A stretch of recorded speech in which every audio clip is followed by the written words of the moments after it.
నా కృపానికి చాలును, నా శక్తి నీకీర్చదన్. నా కృపానికి చాలును, నా శక్తి నీకీర్చదన్.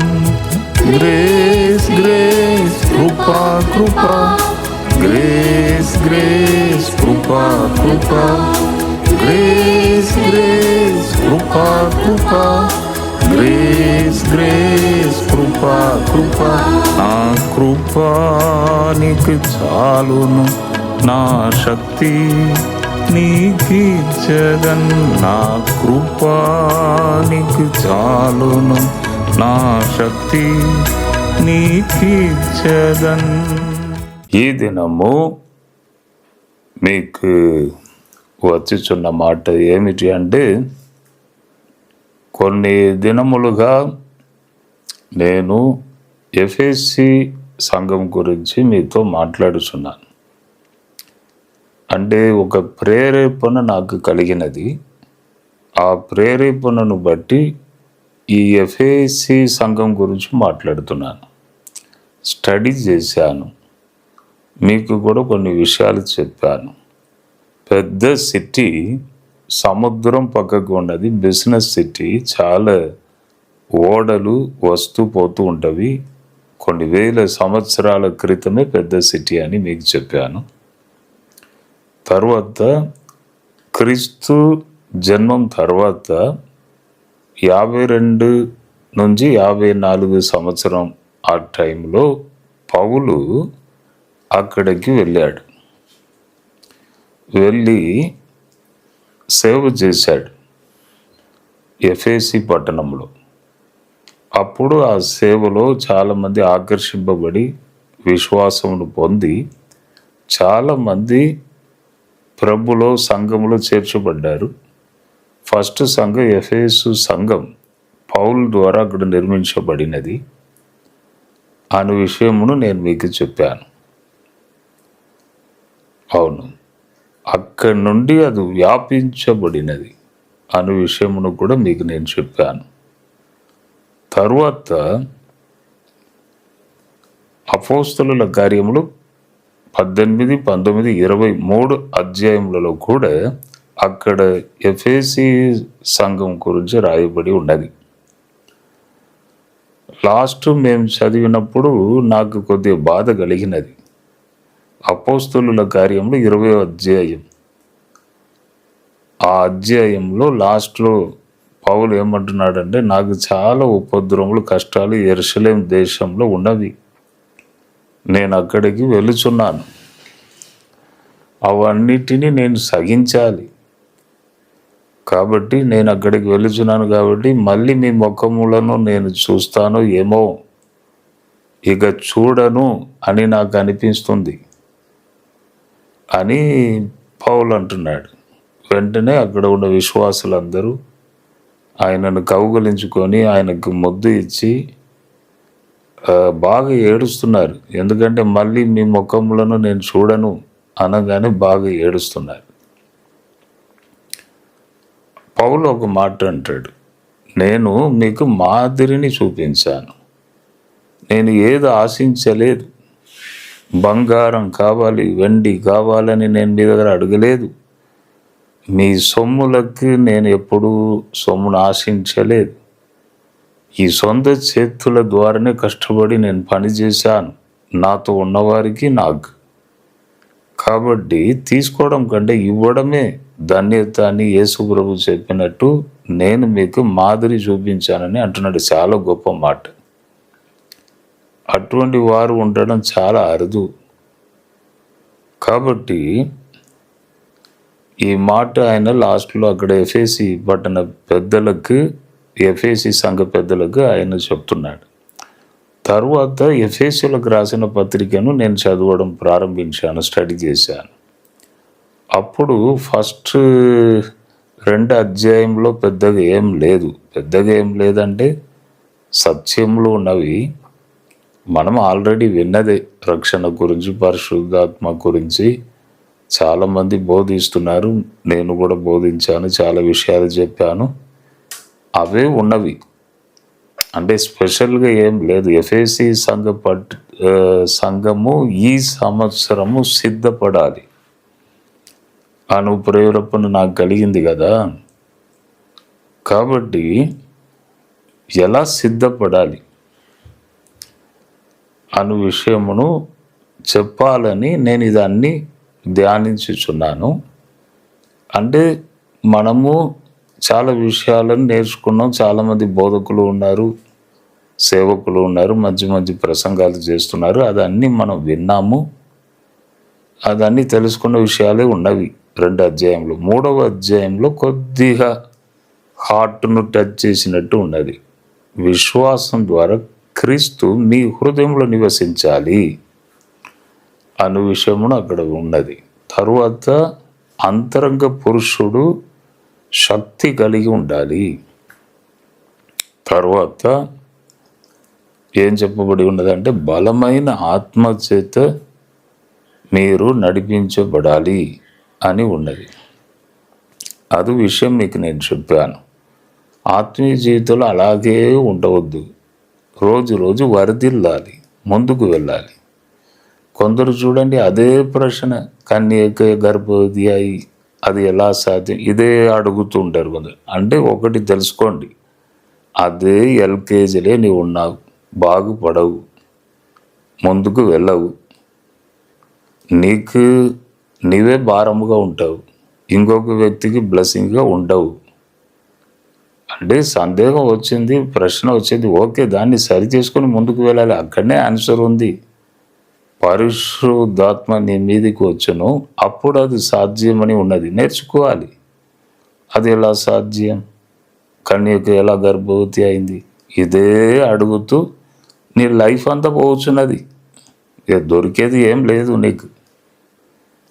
అవును, కాబట్టి ప్రశ్నలు రాని, ముందుకు వెళ్ళాలి, ఆన్సర్ దొరకబట్టాలి. బైబిల్ గ్రంథంలోనే ఉన్నది. ప్రతి ఒక వ్యక్తికి సమాధానం ఇస్తుంది బైబిల్. చేసుకుంటూ ముందుకు వెళ్ళాలి. ఆ విషయమే ముందు నేను మాట్లాడాను. అంతరంగ పురుషుడు బలం పొందాలి, బలమైన ఆత్మశక్తి పొందాలి, క్రీస్తు విశ్వాసం ద్వారా నీలో నివసించాలి. ఈ విషయమును నేను ఇంతకుముందు చెప్పాను. ఆత్మీయ జీవితంలో ముందుకు వెళ్ళాలి. ఎల్కేజీ నుండి గుండె ఆపరేషన్ చేసే డాక్టర్ ఎలా ఎదిగాడు, అలా మనం కూడా ఆత్మీయ జీవితంలో ఎదగాలని చెప్పాను. 3వ అధ్యాయంలో అది మీకు చెప్పాను. ఇప్పుడు 4వ అధ్యాయం. అప్పటి నుంచి పౌలు మంచిగా జాగ్రత్త పడుడి, మెలకువగా ఉండుడి, శ్రద్ధ కలిగి ఉండుడి అని కొద్ది మంచి మంచి మాటలు పౌలు అప్పుడే రాసి పెట్టాడు. మనం సిద్ధపడాలంటే ఏం చేయాలి? వాక్యమును గైకొనాలి, అలర్ట్ కావాలి. అంటే వాక్య ప్రకారం జీవించాలి, చూడాలి. పౌలు ఏం చెప్తున్నాడు? నేను వెళ్ళిన తర్వాత క్రూరమైన తోడేలు వస్తాయి, వచ్చి గొర్రెలను ఎత్తుకొని పోవడం, గొర్రెలను అటు ఇటు తీసుకుపోవడం, ఇదన్నీ జరుగుతూ ఉంటవి నేను పోయిన తర్వాత. కాబట్టి నేను ఏం చేయాలి? నేను కష్టపడి కన్నీటితో పెంచిన సంఘం. కాబట్టి నేను ఒక పని చేస్తాను. ఏంటిదంటే దేవుని చేతికి, కృపా వాక్యము చేతికి మిమ్మల్ని నేను అప్పగిస్తాను. వాక్యమును వింటూ, వాక్యమును చదువుతూ కరెక్ట్గా వెళ్ళండి. మిమ్మును నేను అప్పగించుచున్నాను కృపా వాక్యమునకు కానీ చెప్తున్నాడు. కాబట్టి మనము సిద్ధపడాలంటే అర్థం ఏమిటి? అలర్ట్గా ఉండాలి.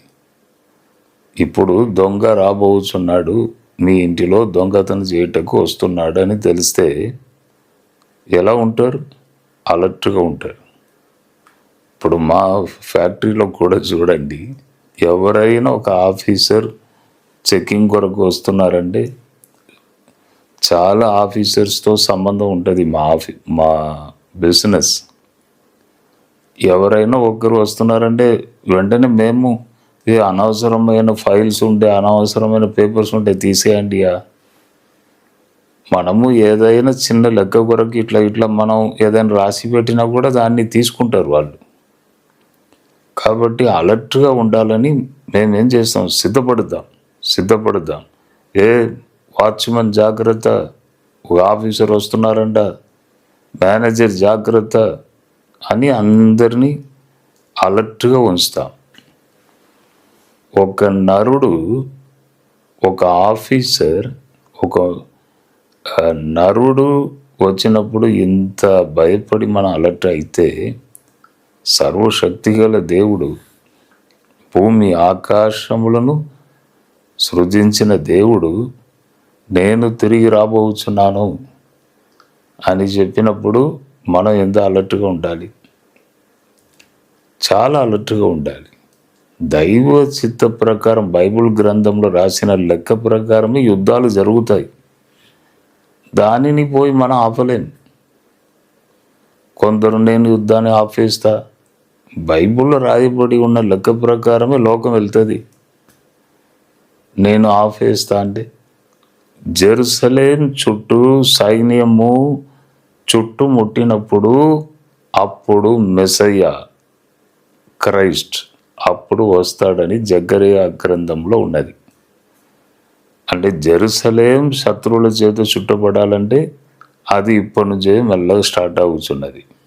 అక్కడ యుద్ధం, ప్రాబ్లం, పగ పెరుగుచున్నది. అంటే ఇప్పటి నుంచే ఇలా స్టార్ట్ అయితే దేవుడు చెప్పిన ఒక లెక్క ఉంది, ఆ లెక్క వరకు కరెక్ట్గా అది జరుగుతుంది. కాబట్టి అలర్ట్ కావాలి. నేను జనవరి నెల ఒక విషయం చెప్పాను. యోసేపు కళకు అర్థం చెప్పాడు. ఆ అర్థము ఏంటిదంటే 7 సంవత్సరాలు సమృద్ధి, 7 సంవత్సరాలు కరువు. ఈ విషయమును దేవుడు మీకు చూపించాడని రాజుకు తన స్వప్నమును అర్థమును యోసేపు చెప్పాడు. 7 సంవత్సరాలు కరువు రాబోచున్నది, 7 సంవత్సరాలు సమృద్ధి రాబోచున్నదని. ఇది జనవరి నెల నేను చెప్పాను. అంటే 7 7 7 చాలా ఉన్నది బైబిల్లో. ఆ 7 అను నంబరుతో దేవుడు నాకు అనేక లెక్కలు చూపించాడు. కాబట్టి నేను జనవరి నెల నేను ఇటువంటి సమృద్ధి ఉంటుంది, కొరతలు ఉంటవి. కానీ దేవుడు తన బిడ్డలను చక్కగా నడిపిస్తాడు. ఎటువంటి లోటు లేకుండా కరువు కాలంలో కూడా దేవుడు తన బిడ్డలను నడిపిస్తాడు అని జనవరిలో చెప్పాను. ఇప్పుడు జరిగిందా లేదా? గ్యాస్ షార్టేజ్, గ్యాస్ ఆ ప్లాంట్ మొత్తం అటాక్ చేశారంట ఇరాన్. కాబట్టి మన దేశం మాత్రం కాదు, ఇంకా వేరే దేశాలు, చైనా, తర్వాత ఇండోనేషియా, మలేషియా, మన దేశం, ఇక గ్యాస్ దొరకడం కష్టం. మళ్ళీ దానిని సరిచేసి ఆ ప్లాంట్ను కట్టడము చాలా కష్టం అని చెప్తున్నారు. అంటే గ్యాస్లోనే అందరూ అలవాటు అయ్యారు. ఇప్పుడు మళ్ళీ దానిని వేరే మార్చాలంటే చాలా ఇబ్బంది పడాలి ప్రజలు. చెప్తున్నాను, కరువు సమృద్ధి, 7 సంవత్సరాలు కరువు, 7 సంవత్సరాలు సమృద్ధి తప్పకుండా అలా జరుగుతుంది. కాబట్టి దేవుని బిడ్డలు దేవుడు పోషిస్తాడని చెప్పాను. ఇప్పుడు అలాగే జరుగుతున్నది. అంటే గ్యాస్ ఫుల్ షార్టేజ్. అంటే మాకు కూడా మా ఫ్యాక్టరీకి ఒకసారి సప్లై చేస్తారు. ఆ సార్ అకస్మాత్తుగా మొన్న నాతో ఫోన్లో మాట్లాడితే ఇంకా గ్యాస్ దొరకదా అంటే, దొరకదు సార్, చాలా షార్టేజ్ అయిపోయింది, చాలా రేటు కూడా పెరిగింది, అసలు దొరకట్లేదు. అయ్యో మా ఇంటికి లేదు కదా, మొన్ననే బుక్ చేయమన్నారు, లేదు కదంటే, అయ్యో మీ ఇంటిలో లేదా, నా ఇంటిలో ఉన్న ఒక సిలిండర్ అది మీకు పంపిస్తా సార్ అని పంపించారు. పంపించి నేను ఫోన్ చేసి ఒక గంటలో ఆ సిలిండర్ వచ్చేసింది. అంటే చెప్తున్నాను, కొరతలు వస్తాయి, కానీ దేవుడు తన బిడ్డలను పోషిస్తాడు. ఏదో ఒక రీతిగా దేవుడు పోషిస్తాడని మనం నమ్మాలి. తర్వాత ఈ దినం కొద్దిగా ముందుకు వెళ్దాం. ఎఫెసీయులకు రాసిన పత్రిక 4వ అధ్యాయంలో ఫస్ట్ 3 వచనములను నేను చదువుతాను. ఎలా మనం సిద్ధపడాలి, అదే మెయిన్ పాయింట్. అదే ఈ సంవత్సరము మనం ఎలా సిద్ధపడాలి నేను ఒకసారి చదువుతున్నాను, మీరు వినండి. కాబట్టి మీరు సమాధానమును బంధము చేత ఆత్మ కలిగించు ఐక్యమును కాపాడుకొనుటయందు శ్రద్ధ కలిగిన వారై, సమాధానమును బంధము చేత, సమాధానము అను బంధము చేత ఆత్మ కలిగించు ఐక్యమును కాపాడుకొనుటయందు శ్రద్ధ కలిగిన వారై, ప్రేమతో ఒకరినొకడు సహించుచు, ఒకరినొకరు సహించుచు. సహించడం అనేది దేవుని గుణం అండి. అది సహించడం దేవుని గుణం. చాలామంది సహించరు. నాకెందుకే, నీవు చేస్తావు, అది చేస్తావు, ఇంకా నేను దాన్ని భరించాలనా, నాకు అవసరం లేదు, నీవు కట్టుకో, ఏమైనా చేసుకో, వడ్డీ కట్టుకో, నాకు సంబంధం లేదు అంటే సహించడము ఎవరు ఇష్టపడరు. ఈ లాస్ట్ డేస్లో చూడండి, బీపీ, షుగర్ అక్క చెల్లెలు లాగే ఎక్కడ పోయినా ఫస్ట్ పోగానే చెక్ చేసేది షుగర్ ఎంత ఉంది, బీపీ ఎంత ఉంది.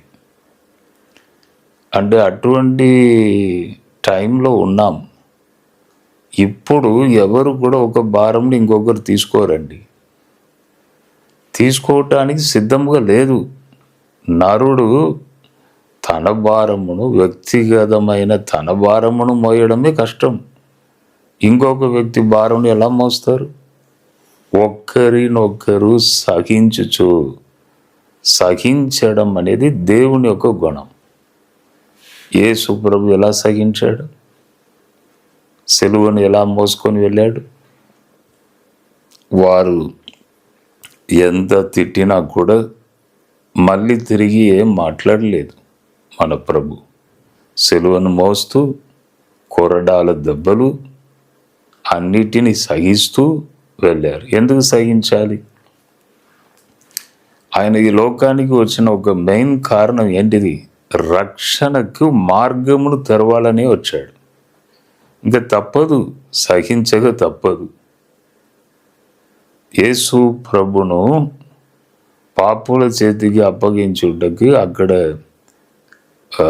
యూదా ఇస్కారియోతు వచ్చాడు. 30 వెండి నాణేములు తీసుకొని యేసు ప్రభుని నేను మీ చేతికి అప్పగిస్తా అని చెప్పి వచ్చాడు, అప్పగించాడు. అప్పుడు అక్కడ వచ్చిన వారందరూ యేసు ఎక్కడ, యేసు ఎక్కడ? అప్పుడు ప్రభు అన్నాడు, నేనే అన్నాడు. అందరు క్రింద అలాగే నేల మీద పడ్డారు. అంటే ఒక షాక్ ఇచ్చారు. ఇదిగో నన్ను పట్టుకోవడానికి వచ్చారు, నేనే అని చెప్పంగానే ఇలా పడిపోతున్నారు. అయ్యా మీరేనా నన్ను పట్టుకోవడం? మీరేనా నన్ను హింసించడం? నేనే అని చెప్పంగానే అవుట్ అయిపోయారు. మీరేం చేస్తారయ్యా నన్ను? కానీ నేను నన్ను అప్పగించుకొనుచున్నాను, సహిస్తా, ఏమైనా చేసుకోండి. బాగా ఇబ్బంది పెట్టారు, మానసికంగా, శరీర రీతిగా మేకులతో చీల్చారు. అన్నీ ప్రభు సహించాడు. సహించిన తర్వాత బైబిల్లో ఏమున్నది? శోధనను సహించువారు ధన్యులు. సహించాలి. కొందరు బాగా ఏడ్చుకుంటూ ఫోన్ చేస్తారు, అయ్యా నాకు ఇట్లా అయింది, నా ఫ్యామిలీలో ఇట్లా ప్రాబ్లం అయింది, నా భర్త నన్ను ఇట్లా చేశాడు, డైవోర్స్ వరకు వెళ్ళింది అని బాగా ఏడుస్తూ చెప్తూ ఉంటారు. నేను చెప్తాను, సహించండి. సహించడము, శోధనను సహించడము గొప్ప ధన్యత. నేను కూడా హెల్త్ పరంగా నేను బాగా సహించాను ఎన్నో సంవత్సరాలు. అబ్బా, నోరు తెరవలేదు, నిలబడలేకపోయాను, కూర్చొని వాక్యం చెప్పాను. దమ్ము లేదు, స్టడీనెస్ లేదు. ఇక నేను సేవ చేస్తానని నేను ఊహించలేదు. నేను ప్రార్థనకు వెళ్ళినప్పుడు ఫస్ట్ నాకు ఏడుపే వస్తుంది. నేను సేవ చేస్తానని నేను ఊహించలేదయ్యా, నేను అనుకోలేదయ్యా అని నేను కన్నీరు వస్తూ ఉంటుంది నాకు. అటువంటి ప్రాబ్లం నుండి దేవుడు మళ్ళీ నన్ను తిరిగి నిలవబెట్టాడు. నెక్స్ట్ మంత్ కూడా విజయవాడలో పెద్ద సభలు ఉన్నవి, 17, 18, 19. అంటే సహించడము చాలా దేవునికి ఇష్టమైన ఒక కార్యం, సహించడం. కాబట్టి ఎఫెసీ సంఘానికి చెందిన వారు ఎవరు? ఇంతకుముందే ఒక క్లూ ఇచ్చాను.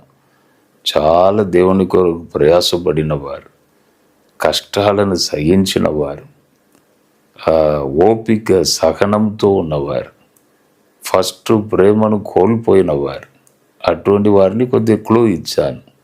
అంటే ప్రకటన 2వ అధ్యాయంలో అక్కడ ఎఫెసీ సంఘమునకు ఆ దూతకు రాయునది ఏమనగా అని అక్కడ ఉన్నది. ఎఫెసీ సంఘం అంటే దానికి వివరణ ఉన్నది. కాబట్టి అటువంటి వారు ఎఫెసీ సంఘానికి చెందిన వారే. మీరు సహించే ఒక గుణం మీలో ఉంటే మీరు సిద్ధపడినట్టే. ప్రభు ఎప్పుడు వచ్చినా ప్రభు ముందు నిలబడగలరు. సహించే గుణం ఉన్నట్లయితే అదే అక్కడ చెప్పబడి ఉన్నది. ఐక్యమును కాపాడుకొనుట యందు, ఐక్యమును కాపాడుకోవాలంట. ఆత్మ కలిగించు ఐక్యమును, బంధము చేత, సమాధానం అను బంధము చేత ఐక్యత కలిగి మీరు ఉండాలి. శ్రద్ధ కలిగిన వారై ప్రేమతో ఒక్కనినొక్కడు సాగించుచు అని ఆ విషయం నేను చెప్పాను. తర్వాత మీరు పిలువబడిన పిలుపునకు తగినట్లుగా దీర్ఘశాంతముతో కూడిన సంపూర్ణ వినయముతోనూ, ఇక్కడ ఏం రాయబడి ఉన్నది, నెక్స్ట్ ముఖ్యమైన కారణం ఏం ఉన్నదంటే మీరు పిలువబడిన పిలుపునకు తగినట్లుగా. ఇది చాలా ముఖ్యమండి. ఈ విషయంలో మీరు కేర్ఫుల్గా ఉంటే మీరు సిద్ధపడినట్టే. పిలువబడిన పిలుపునకు తగినట్లుగా. దేవుడు మిమ్మల్ని ఎందుకు పిలిచాడో ఆ పిలుపునకు మీరు తగినట్లుగా. ప్రతి ఒక్కరికి కూడా ఒక్కొక్క మార్గం ఉన్నదండి. నేను చేసేది ఇంకొకరు చేయలేరు, వారు చేసింది నేను చేయలేను. ఒక్కొక్కరికి కృపా వరములు పంచి ఇవ్వబడుచున్నవి. అందరూ అద్భుతాలు చేయరు, అందరూ ప్రవచనాలు మాట్లాడరు.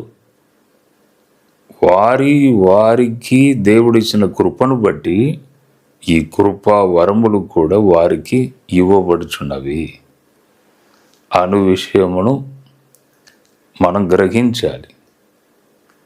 అంటే కొందరు అంటారు, వెంటనే హాస్పిటల్కి వెళ్ళి అక్కడ అందరూ చాలామంది ఉన్నారు కదా, వారందరినీ బాగు చేయండి అని అంటారు. అది కరెక్ట్ కాదు. అందుకే నేను చెప్తున్నాను, ఏ విషయం కూడా గబగబని మనం మాట్లాడలేం.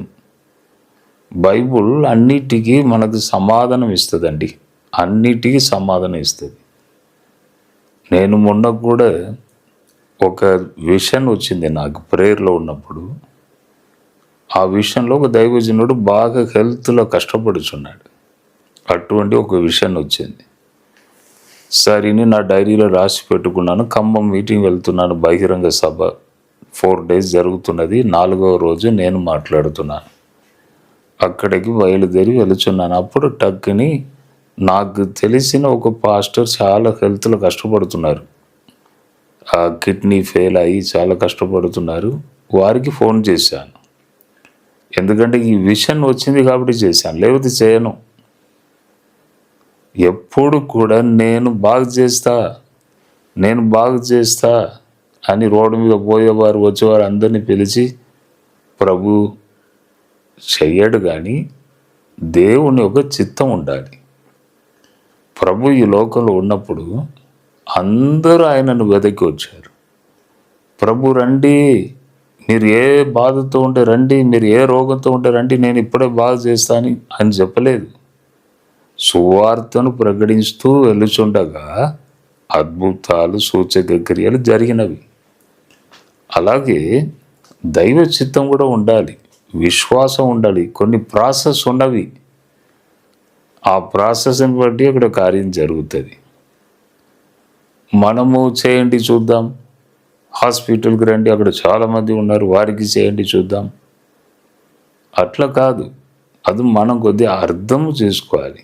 ఇప్పుడు సందేహాలు రావడం సహజమే, వస్తుంది, ప్రశ్నలు వస్తాయి. కానీ అది పూర్తిగా లోతుగా దాని మర్మములు అర్థములు కూడా మనం తెలుసుకోవాలి. అప్పుడు నేను ఫోన్ చేసి చెప్పాను. ఫోన్ చేస్తే వారన్నా 2 కిడ్నీలు కూడా పోయింది సార్, క్రియేటిన్ తగ్గట్లేదు, డయాలిసిస్ జరుగుతున్నది, మొత్తం 2 కిడ్నీలు అవుట్ సార్ అన్నారు. అంటే నాకు ఇట్లా విషన్ వచ్చింది కదా అని నేను చెప్పాను. వారన్నారు రేపు వరంగల్కి వచ్చి మేము ప్రేయర్ చేసుకుంటామని. నేను అన్నాను ఇప్పుడు మీటింగ్ కొరకు సిద్ధపడి ప్రేయర్లో ఉన్నా, ఫుల్ పవర్లో ఉన్నా. నేను సిద్ధపడకుండా ప్రేయర్ లేకుండా ఉన్న టైంలో మీరు వస్తే ఏ లాభం? ఫుల్ అనాయింటింగ్లో ఉన్నా, దేవుని శక్తి నా మీద దిగి ఉన్నది. అక్కడ కూడా ఆకాశం తెరవబడి దేవుని పవర్ దిగి వస్తుంది. ఆ విషయం వచ్చింది కాబట్టి మీరు వరంగల్కి రావడం కంటే ఇక్కడ ఖమ్మం రావడం మంచిదని చెప్తే వెంటనే టకని బయలుదేరి వారు ఫ్యామిలీ మొత్తం ఆ మీటింగ్ వచ్చేసారు. అక్కడ ప్రేయర్ చేశాను. ప్రేయర్ చేసి నెక్స్ట్ డే నుంచి మొత్తం బాడీ చేంజ్ అయిపోయిందండి. ఎప్పుడు కూడా కిడ్నీ ఫెయిల్ అయితే కాలు వాపు వస్తుంది. నెక్స్ట్ డే కాలు వాపు మొత్తం పూర్తిగా తగ్గిందంట, మార్నింగే తగ్గిందంట. నైట్ ప్రేయర్ చేసి పోయి మార్నింగ్ నుంచి మొత్తం చేంజ్ అయింది. అక్కడ హాస్పిటల్లో పోయి చెక్ చేస్తే ఇంత ముందు కంటే చాలా బెటర్గా ఉన్నారు సార్, మీరు కొద్దిగా కవర్ అవుతున్నారని వారు అన్నారు. అప్పుడు వారు నాకు ఫోన్ చేశారు. మొన్న సాక్ష్యం కూడా చెప్పారు, సెకండ్ సాటర్డే వచ్చి సాక్ష్యం చెప్పారు. అంటే ఎందుకు జరిగింది? దైవ చిత్తం అక్కడ ఉన్నది కాబట్టి జరిగింది. అంటే ఒక్కొక్కరి యొక్క పిలుపుకు తగినట్లు మనము బ్రతకాలంట ఈ లోకంలో. దేవుడు ఎందుకు పిలిచాడు నన్ను? పిలుపుకు తగినట్లు మనం ఉండాలి. ఇది చాలా ఇంపార్టెంట్. పిలుపుకు తగినట్టు మీరు ఉండే సిద్ధపడినట్టే, సహిస్తే సిద్ధపడినట్టే. మీ పిలుపును మీరు అర్థం చేసుకొని పిలుపులో కరెక్ట్గా నిలబడితే సిద్ధపడినట్టే. పౌల్ 4th ఎఫెసీయులకు రాసిన పత్రిక 4వ అధ్యాయాలు ఉండి కొద్దిగా లోతుగా మాట్లాడుచున్నాడు. కాబట్టి వాక్యమును మనం ధ్యానించి లోబడితే సిద్ధపడినట్టే. తగినట్లుగా దీర్ఘశాంతముతో కూడిన, దీర్ఘశాంతం కూడా దేవుని ఒక గుణం. దీర్ఘశాంతం ఫలములలో ఒక ఫలం, ఆత్మీయ ఫలములలో ఫలం. పరిశుద్ధాత్మ ఒక వ్యక్తిలో ఉండే అతనిలో దీర్ఘశాంతము కనబడుతుంది. అక్కడనే ఉన్నది పాయింట్. దీర్ఘశాంతం సంపూర్ణ వినయము, లోబడము, మనము విధేయత చూపడము, తర్వాత సాత్వికం అది కూడా ఫలము, ఆత్మీయ ఫలం సాత్వికంతోను నడుచుకొనవలెనని ప్రభును బట్టి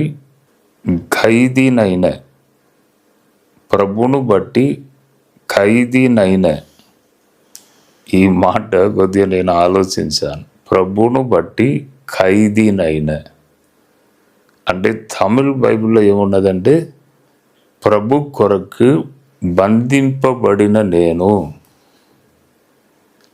నేను సేవ చేస్తానని రాలేదు, దేవుడే పట్టుకున్నాడు. ఆయన వచ్చి సమర్పించలేదు, దేవుడే పట్టుకున్నాడు. క్రైస్తవులను కొట్టడం, చంపడం, బంధించడం ఇదే పని చేశాడు పౌలు. అప్పుడు ఆయన పేరు సౌలు. అంటే ఆయనకు సేవ అంటే అసలు ఇంట్రెస్ట్ లేదు, యేసు ప్రభు అంటే అస్సలు ఇంట్రెస్టే లేదు. యేసు ప్రభు అంటే చేదుగానే ఆయనకు కనబడిందని, కానీ ఏ ప్రేమ లేదు యేసు ప్రభు మీద, ఏది లేదు. దేవుని బిడ్డలంటే ఇంకా అసహించుకోవడం, కొట్టడం ఇదే తెలుసు. అటువంటి వ్యక్తిని దేవుడు ఏం చేశాడు? బంధించాడు. దమస్కు అనే స్థలానికి వెలుచుండగా గొప్ప వెలుగు ఆయన మీదికి రాగా అక్కడి నుంచి కింద పడేను, గుర్రము నుండి కింద పడేను, స్వరం వినబడేను, పౌలా సౌలా. మన దేవుడు ఎప్పుడు కూడా పేరు పెట్టి పిలుస్తాడండి, సౌలా. అప్పుడు మీరు ఎవరయ్యా అంటే, నీవు హింసించుచున్నావు కదా ఆ ప్రభు నేనే అని ఆయనకి సమాధానం వచ్చింది. అంటే దేవుడు ఆయనను పట్టుకున్నాడు.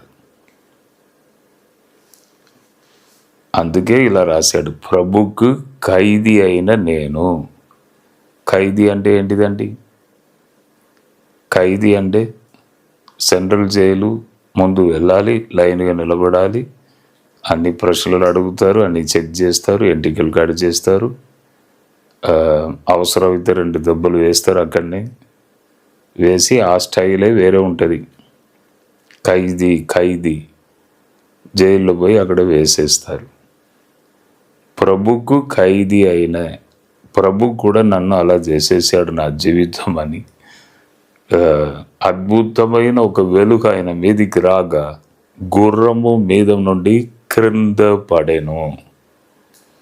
దేవుడు నన్ను గట్టిగా పట్టుకున్నాడు అని ఖైదీ అంటే దానికి వివరణ ఇదే.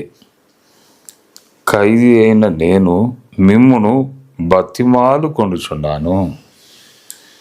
అంటే దీనిని మనం పాటిస్తే సిద్ధపడినట్టు, కాబట్టి నేను పాటిస్తాను.